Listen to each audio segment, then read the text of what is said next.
सीताराम सीताराम सीताराम भाई सीताराम राधे श्याम राधे श्याम राधे श्याम भाई राधे श्याम। अरे मम्मी શું કરો છો તમે? આ બે ચાર ડીશ છે તમે કીધું ધોઈ નાખું એમ. અરે મમ્મી તમે બેસો ને અમે કરી નાખશું. અરે વહુ બેટા આટલું કામ તો મને કરવા દો તમે. આમાં ક્યાં આટલી બધી મહેનત છે? મમ્મી અમે બે ઘરમાં હોય ને તમે કામ કરો એ થોડું સારું લાગે. તમે બેસો આરામ કરો. અરે વહુ બેટા આ તમારી બે દેરાણી જેઠાણીનો સંપ જોઈને મને બહુ ખુશી થાય છે ખરેખર. મમ્મી પરિવારની ખુશી તો સાથે હળી મળીને રહેવામાં જ છે અને એમાં ઉપરવાળો રાજી છે. મમ્મી તમે ઘણી વખત કહો છો ને કહેવત કે સંપ્યા જમ તો એકાબીજાના સુખમાં સુખી અને દુઃખમાં દુખી. અને મમ્મી ઈ જ સાચું સુખ છે. તો તમે બે બેસો. મારી બેનપણી છે ને એની તબિયત સારી નથી તો હું છે ને ખબર કાઢીને આવું હો. સારું મમ્મી તમે જાઓ હો. હાલ બેન આપણે કામે વળી ગઈએ. ક્યારે પૂરું થશે કામ? હા ભાભી હાલો હાલો. આ મારી બેટીઓ બે વહુ મારા બંને દીકરા વિદેશ નોકરી કરે છે અને બે વહુના ખાતામાં પૈસા જમા કરે છે. ક્યાંક આ બે બાયું રૂપિયા એના બાપના ઘરે તો નહીં આપતી હોય ને. એના બેના બાપા સાવ ગરીબ છે અને હું તો સાવ અભણ. હવેથી મારે જ કડક થવું પડશે હો. અરે મમ્મી હમણાં કઈક મનમાં તમે વાત કરતા હતા. તમે શું મૂંઝવણમાં છો?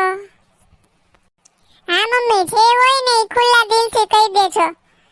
તમારા દીકરા ભલે ને વિદેશમાં નોકરી કરતા હોય પણ અમે બે છીએ દેરાણી જેઠાણી તમારી દીકરીઓ જ છીએ ને. અરે બે વહુ તમને કહું મારા દીકરાનો જે પગાર આવે છે એ તમે સાચવીને તો રાખો છો ને. વેડફી તો નથી નાખતું ને અને ક્યાંક તમારા બાપને ત્યાં તો નથી મોકલી દેતું ને. અરે મમ્મી આ શું તમે બોલો છો? અમારી ઉપર શંકા કરો છો? તમારા બે દીકરા વિદેશથી આવે ને ત્યારે અમે બે દેરાણી જેઠાણી પાયનો હિસાબ આપી દેશું. અને હા મમ્મી અમે તમને અને તમારા દીકરાઓને પૂછ્યા વગર ક્યાંય અમારા બાપના ઘરે પૈસા નથી મોકલી દેતા હો. અમારી ઉપર વિશ્વાસ રાખજો મમ્મી. એ હા અને મારા દીકરાઓ આવે ને ત્યારે હિસાબ આપજો અને બધો હિસાબ લખવાનું ભૂલજો નહીં. હા મમ્મી અમે પાયનો હિસાબ છે ને નોટમાં લખીએ છીએ. તમતારે ઈ કાઈ તમે છે ને મૂંઝાતા નહીં. અમે તમારા દીકરા આવશે ત્યારે બધો હિસાબ પાયનો આપી દેશું. અને મમ્મી દીકરીના ઘરનું કોણ બાપ ખાય? અને જે બાપ દીકરીના ઘરનો પૈસો લેતો હોય ને એનો પૈસો નકરો દવાખાનામાં જ જાય. ઈ કઈ હારે રસ્તે ન જાય મમ્મી. એટલે તમે છે ને નિરાત રાખજો તમતારે. અમે ક્યાંય કોઈને પૈસા આપી દેતા નથી. ભોલી બેન હમણાંથી ક્યાંક આપણે સાસુનો સ્વભાવ બદલાઈ ગયો હોય ને એવું લાગે છે હો. ઘણા દિવસથી આપણા બે ઉપર શંકા કર્યા કરે છે. તારી વાત તો સાચી છે ભીખી પણ આપણે છે ને આપણા મા બાપના સંસ્કાર નહીં ભૂલવાના અને આપણે એની સામે નહીં બોલવાનું. પણ ભોલી બેન મને તો આપણા સાસુની બેનપણી છે ને એની ઉપર જ વેમ જાય છે. ઈ જ કદાચ આપણા સાસુને ચડાવતા હોય. ભલે ને બેન ચડાવતા હોય. ચડાવવા વાળાનું કોઈ દિવસ ભલું નથી થતું. હંમેશા છે ને સત્યનો જ વિજય થાય છે. અને ચડાવવા વાળા હોય ને એ બે પાંચ દી સારું લાગે બાકી ચડાવવા વાળાની દશા તું જોજે કેવી થાય છે. એટલે છે ને તું કાંઈ ટેન્શન ન લેતી હો. ભોલી બેન તમે કહો ને એટલે હું કાંઈ નથી બોલતી. નહીતર હમણાં ઈ આપણા બાની બેનપણી હારે બાકી આવું બોલો. આ તો તમે ના પાડોસ ને ભોલી બેન એટલે હું નહીં બાતું બસ. ઓહો બહુ બાંધવા વાળી જોઈ હો બેન. તું તો બહુ બહાદુર છો ને બેન. હવે તું ને હું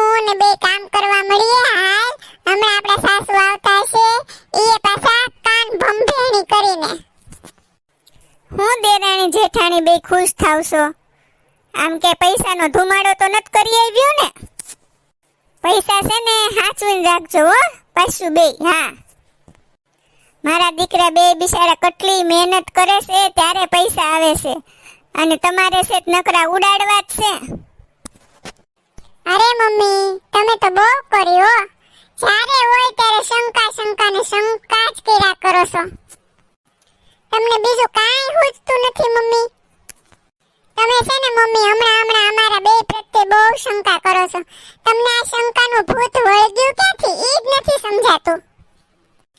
અને હા હો, ઘણી વહુ તો એના બાપને ઘરે છુપાઈને પૈસા આપતી હોય છે. મમ્મી, અમારા બાપના ઘરે છે ને ધંધો સારો હાલે છે, એટલે એ લોકોને કોઈ પૈસાની જરૂર નથી. તમે હું કામ ખાલી ખોટા અમારી ઉપર શંકા કરો છો? હા મમ્મી, શાંતિથી રહ્યો ને. હું કામ તમે શંકા કરો છો? આમે કહેવાય છે કે વેમના કોઈ ઓસડ નથી હોતા. Please mummy. બસ હવે હો, તમે બે તો ચૂપ જ રહેજો. અને જો મારા ઘરમાંથી ક્યાંય પણ પૈસો આડો અવળો ગયો તો જે પૈસા ખાશે ને એનું જ ખરાબ થશે. હું તો એમ હરાપ જ દઉં છું બાપા. મને ખબર વગરના જો તમે ક્યાંય આડાવડા પૈસા દઈ દીધા ને તો. અને મારા દીકરા બે આવે ને વિદેશથી એટલે હિસાબ પાયે આપી દેજો, સમજ્યું ને? મમ્મી, તમને બે હાથ જોડીને પગે લાગુ બાપા. તમે શાંતિ રાખો ને. તમારા દીકરાઓ આવશે ને ત્યારે અમે પાયનો હિસાબ આપી દેશું. કેટલી વાર કેવું મમ્મી? બસ હો, હવે બહુ થઈ તમારી શિખામણ. હવે હાલો આમ ચા નાસ્તો કરી લઈ. હા, ટાઈમ નથી જતો. ચા નાસ્તો કરી લીધો ક્યારનો. બે બાયું રસોઈ કરે છે. લે, આ તો દરવાજાનો અવાજ આવ્યો, કોક આવ્યું લાગે છે. લે જોઉં તો ખરી કોણ છે. આવો આવો ભાઈ. હા, તમે જ ગોબરીબેન? હા ભાઈ, હું જ ગોબરીબેન. મને તમારી ઓળખાણ ન પડી હો ભાઈ. હું વીમા કંપનીનો એજન્ટ છું. ઠીક, આવો ભાઈ આવો. આ કાગળ શું છે ભાઈ? આ તમારી વીમા પોલિસી છે. પાણી લાવું ભાઈ તમારા માટે? ના બેન, પાણી નથી પીવું. હા, 20 લાખ રૂપિયાની તમારી વીમા પોલિસી છે, પાકી ગઈ છે. તમે છે ને આમાં સહી કરી આપો. શું વાત કરો છો ભાઈ? મારી વીમા પોલિસી? મારા દીકરાઓ કોઈ દી મને વાત તો નથી કરી કે ઈ વીમો ભરે છે એમ. આ કોણે વીમો ઉતરાવ્યો છે? આ સાચું છે કે સપનું છે કે હકીકત છે? મમ્મી, મેં ને ભીખી આ વીમો ઉતરાવ્યો છે તમારો. અત્યારે તમારા દીકરા રામ લક્ષ્મણ જેવા છે, પણ સમય આવે ને ત્યારે પરિવર્તન આવે જ છે. એટલે વૃદ્ધાવસ્થામાં તમને આ પૈસા કામ આવે ને એટલે અમે આ પ્લાન ગોઠવ્યો હતો. હા મમ્મી, આ કામ અમે બે દેરાણી જેઠાણીએ જ કર્યું છે. આની જાણ તમારા બે દીકરાઓને નથી. બેટા, તમારા બેના વખાણ કરું ને એટલા ઓછા છે. મેં તમારી ઉપર ખોટી શંકા કરી, વેમ કર્યા, ન બોલવાનું બોલી, પણ તમે બે તો સીતા અને ઉર્મિલાની જેમ સંસ્કારી છો બાપા. ખરેખર બેટા, તમને જન્મ આપનારી માને ધન્ય છે. અરે મમ્મી, એમાં કાંઈ અમે ઉપકાર નથી કર્યો. આ તો અમારી ફરજ છે, અને તમે આવું બોલીને અમને ઋણમાં ન નાખો. હા મમ્મી, ભોલીબેનની વાત એકદમ સાચી છે. ચાલો માસી, તમે છે ને આમાં સાઈન કરી દો. હું કાલે ચેક મોકલાવી દઈશ. હા બેટા, સાઈન કરી દો હો. ખરેખર માસી, તમારી આ બંને વહુના સંસ્કાર જોઈને હું પણ ખૂબ જ ખુશ થયો છું. અને હા માસી, જો દરેક ઘરમાં આવી વહુઓ હોય ને તો વૃદ્ધાશ્રમને તાળા લાગી જાય. હા, સાઈન થઈ ગઈ ને, તો ચાલો માસી, હવે હું રજા લઉં. અને હા ભાઈ, ચેક પાછો છે ને સમયસર મોકલાવી દેજો. હા બેન, ચાલો, જય શ્રી કૃષ્ણ. હા, જય શ્રી કૃષ્ણ ભાઈ. વાહ મારી દીકરીઓ, વાહ. ઓવારના લવ તમારા બાપ, સુખી થાવ ને તમારી જેવી વહુઓ બધાને મળે. મમ્મીજી એક વાત કહું? હા કે ને બેટા. સાસ ભી કભી બહુ થી. હા હો. મિત્રો, તમને જો આ મારો વિડિયો ગમ્યો હોય